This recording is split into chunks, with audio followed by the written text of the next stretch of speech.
नमस्कार दोस्तों, मैं हूं ललित कुमावत।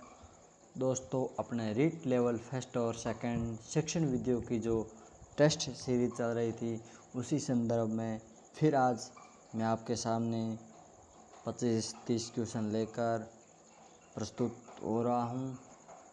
तो पहले की तरह ही आज भी यही होगा। मैं जो इसमें आंसर क्लिक करूँगा वो इसका राइट आंसर होगा। और मैं जैसे ही प्रश्न पढ़ूँ आपको वीडियो पॉज करना है और अपना राइट आंसर देना है और फिर मेरी आंसर की से अपने प्रश्नों का मिलान करना है। और आपके 30 में से कितने प्रश्न आते कमेंट बॉक्स में ज़रूर बताना। धन्यवाद। तो आज के प्रश्न शुरू करते हैं। फर्स्ट क्वेश्चन है, निम्न में से कौन सी पद्य शिक्षण की फर्स्ट क्वेश्चन पीछे रह गया था।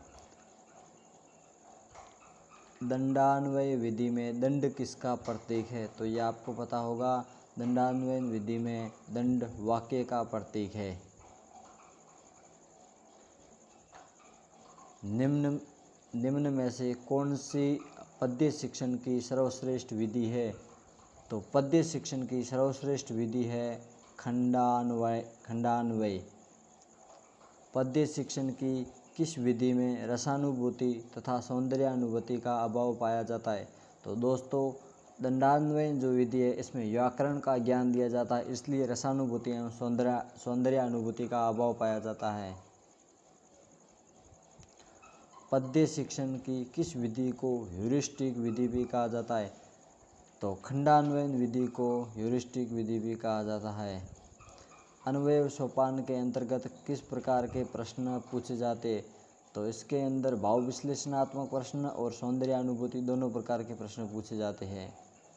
गद्य शब्द में कौन सा पड़ती है? तो गद्य शब्द में गद धातु है और यत पड़ती है। नेक्स्ट, कक्षा में ज्वालामुखी के बारे में समझाने का सर्वमान्य तरीका या पद्धति है? तो दोस्तों, इसमें राइट आंसर तो प्रत्यक्ष ज्ञान कराना होना चाहिए, लेकिन यहाँ पर यह समझदारी काम दिखाना है कि कक्षा में हम ज्वालामुखी नहीं दिखा सकते, इसलिए उसका मॉडल ही प्रस्तुत किया जाएगा, इसलिए मॉडल इसका राइट आंसर हो जाएगा। गद्य को कहा जाता है कवियों की कसौटी, जबकि निबंध को कहा जाता है गद्य की कसौटी। नेक्स्ट क्वेश्चन, कौन से शिक्षण की विद्या काठिन्य निवारण की विद्या कहलाती है? तो गद्य शिक्षण की विद्या काठिन्य निवारण की विद्या कहलाती है। कोश विधि उपयोगी है? तो दोस्तों, कोश विधि उच्च स्तर के लिए उपयोगी है। नेक्स्ट क्वेश्चन, उच्च स्तरीय कक्षाओं में काठिन्य निवारण की श्रेष्ठ विधि कौन सी है? तो उच्च स्तरीय कक्षाओं में काठिन्य निवारण की श्रेष्ठ विधि प्रवचन विधि है।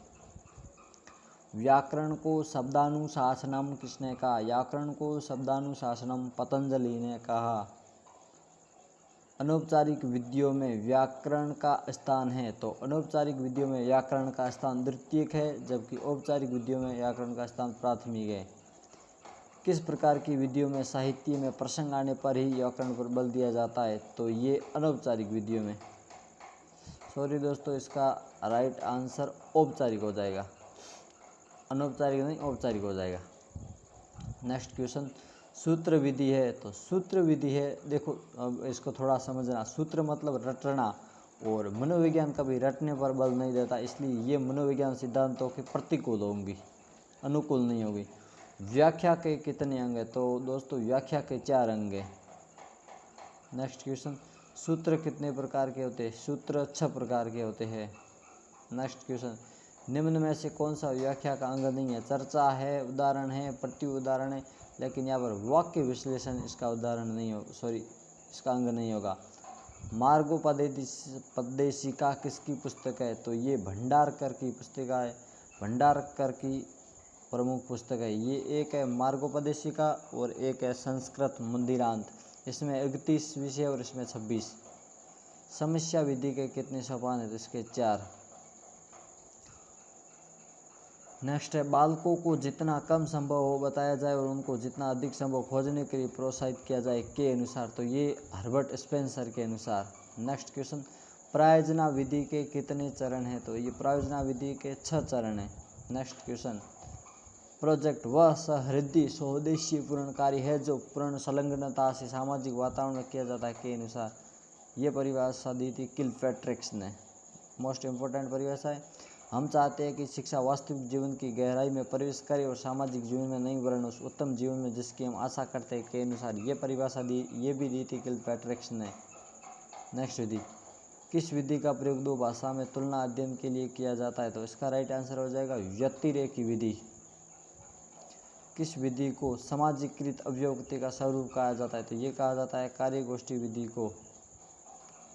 किस विधि का आधार निरीक्षण है? तो ये भ्रमण विधि का आधार निरीक्षण है, क्योंकि दोस्तों हम जब भी भ्रमण पर जाते हैं तो सबसे पहले वहाँ की जो चीज़ें, वस्तुएं, स्थान, उनका निरीक्षण करते हैं। स्थूल वस्तुओं का ज्ञान प्राप्त करने के लिए सर्वोत्तम विधि है तो ये है निरीक्षण विधि। समस्या समाधान विधि का प्रयोग किसने किया? तो इसका राइट आंसर दोनों होगा। सुकरात ने भी किया था और सेंट थॉमस ने भी किया था, सेंट थॉमस। नेक्स्ट, प्रार्थना विधि को सर्वप्रथम किसने अपनाया? तो प्रार्थना विधि को सर्वप्रथम अध्ययन में किसने अपनाया? तो ये अध्ययन में अपनाया था किलपैट्रिक्स ने। अनुसंधान विधि की कितनी प्रणालियाँ प्रचलित है? अनुसंधान विधि की 2 प्रणालियाँ प्रचलित है। इकाई योजना के प्रवर्तक माने जाते हैं तो ये माने जाते हैं मॉरिसन। इकाई विधि के किस सोपान में बालकों को पढ़ाई गई विषय वस्तु पर लेख तैयार करवाया जाता है? तो ये करवाया जाता है सुव्यवस्थीकरण चरण में। नेक्स्ट क्वेश्चन है, इकाई एक निर्देशात्मक युक्ति है जो बालकों में समवेत रूपी ज्ञानार्जन कराती के अनुसार। तो ये परिभाषा दी थी एनसीईआरटी ने। नेक्स्ट क्वेश्चन और आज का अंतिम क्वेश्चन, किलपैट्रिक महोदय ने प्रार्थना विधि को सर्वप्रथम अध्यापन में कब अपनाया? तो ये अपनाया था 1918 में।